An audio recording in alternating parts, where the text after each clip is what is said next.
আসসালামু আলাইকুম ওয়া রাহমাতুল্লাহ। বিশ্বের বিভিন্ন দেশে অবস্থানরত বাংলাদেশি প্রবাসী ভাই ও বোনেরা, আশা করি আল্লাহ রাব্বুল আলামিনের একান্ত মেহেরবানিতে আপনারা যে যেখানে আছেন সুস্থ অবস্থায় আছেন। আমি বাংলাদেশ জামাত ইসলামীর পক্ষ থেকে এবং আমার নিজের তরফ থেকে আপনাদের সকলের শারীরিক মানসিক সুস্থতা কামনা করছি এবং দোয়া করছি আল্লাহ তাআলা যে যেখানে আছেন সেখানে যেন সবাইকে নিরাপদে সম্মানের সাথেই রাখেন। বাংলাদেশ আমাদের প্রিয় জন্মভূমি। আপনারা জানেন আগামী বছর ত্রয়োদশ জাতীয় সংসদ নির্বাচন অনুষ্ঠিত হতে যাচ্ছে এবং এই নির্বাচন আগামী ফেব্রুয়ারি মাসে অনুষ্ঠিত হবে বলে আমরা দৃঢ়ভাবে আশা করছি। এই নির্বাচনে প্রবাসী ভাই ও বোনেরা যাতে তাদের ভোটের অধিকার প্রয়োগ করতে পারেন, এই জন্যে পরিবর্তিত পরিস্থিতিতে গত বছরের 5ই আগস্টের পর থেকে দাবি আমরা অত্যন্ত জোরালোভাবে জানিয়ে আসছিলাম। আনন্দের বিষয়ে দাবি ইতিমধ্যে গৃহীত হয়েছে এবং ইতিমধ্যে প্রবাসে অবস্থানরত বাংলাদেশি ভাই বোনদের ভোটার রেজিস্ট্রেশনের কাজও চলমান রয়েছে। তার পাশাপাশি যারা একান্ত এই সময়টা দেশে আসতে পারবেন না, তারা যাতে তাদের ভোটটা নিশ্চিত হয় সেই জন্য এই প্রথমবারের মতো অনলাইনে অ্যাপসে ভোট দেওয়ার উদ্যোগ নেওয়া হয়েছে। কাজেই যারা আসতে পারবেন না তাদের দুটি রেজিস্ট্রেশন লাগছে, একটি ভোটার হওয়ার জন্য আর একটা ভোট দেওয়ার জন্য প্রবাসে অবস্থান করে। আর যারা দেশে আসতে পারবেন সেটা মোস্ট ওয়েলকাম, কারণ আপনারা বাংলাদেশের অর্থনীতির চাকাকে চালু রেখেছেন। আমাদের অর্থনীতিতে বৈদেশিক মুদ্রা আসে, 1 নম্বর খাত হচ্ছে আমাদের গার্মেন্টস, 2 নম্বর খাত হচ্ছে আমাদের প্রবাসী ভাই বোনদের রিমিটেন্স। কিন্তু গার্মেন্টের যে খাতে আসে সেই টাকাটা গার্মেন্টের খাতেই খরচ হয়ে যায়। আপনাদের টাকাটাই মূলত রাষ্ট্রের কাজে বেশিরভাগ ব্যবহৃত হয়।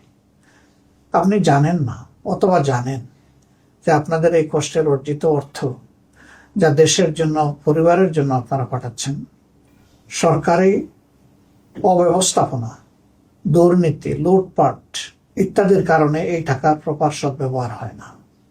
আবার সেই জায়গায় আপনারা কোনো আওয়াজও সেভাবে তোলার সুযোগও দিতে পাননি। এবার ভোটার হওয়ার কারণে আপনাদের হাতে যে অস্ত্র এসেছে এটাকে প্রয়োগ করার মাধ্যমে আগামীতে এমন একটি সরকার ব্যবস্থাপনা গড়ে তোলার ক্ষেত্রে আপনারা গুরুত্বপূর্ণ অবদান রাখবেন বলে আমরা বিশ্বাস করি। আপনাদের আস্থা এবং বিবেচনা অনুযায়ী যেই দল কিংবা পক্ষ সরকার পরিচালনার দায়িত্বে পেলে জনগণের সম্পদের মালিক না হয়ে জনগণের সম্পদের পাহারাদার হবে এবং জনগণের সেবক হবে, সেই দলটার হাতেই আগামী দিনের চাবি দেশ পরিচালনার উঠুক, সেটা আমরা সকলে প্রত্যাশা করি, কামনা করি। বাংলাদেশ জামাত ইসলামী আপনাদের সকলের ভোটের অধিকারের প্রতি দারুণ শ্রদ্ধাশীল। এই জন্যেই রিমিটেন্স যোদ্ধাদের সর্ববৃহৎ অথবা সবচেয়ে গুরুত্বপূর্ণ এই অধিকারটি তাদের হাতে তুলে দেওয়ার জন্য ছিল আমাদের লড়াই। এই লড়াই তখনই সার্থকতা পাবে যখন আপনারা ব্যাপক হারে ভোটে অংশগ্রহণ করবেন। আপনি অবশ্যই আপনার পছন্দের দল এবং প্রার্থীকে নির্বাচিত করবেন, এক্ষেত্রে আপনার পূর্ণ স্বাধীনতা রয়েছে।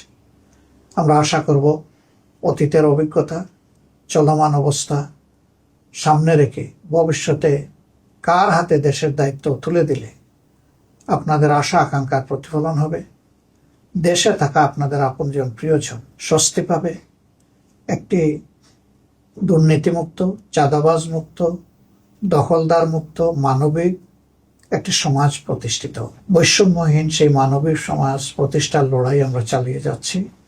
এই লড়াইয়ে আপনাদের সকলের দোয়া, ভালোবাসা, সমর্থন আমরা প্রত্যাশা করি। আপনারা ভালো থাকবেন। আল্লাহ তাআলা আপনাদেরকে, আপনাদের পরিবারের সকলকে, আপনাদের বন্ধু বান্ধবকে সুস্থ রাখুন, ভালো রাখুন। প্রিয় দেশের জন্য দোয়া প্রত্যাশা করে আজকের মতো বিদায় নিচ্ছি। আসসালামু আলাইকুম ওয়া রাহমাতুল্লাহি ওয়া বারাকাতুহু।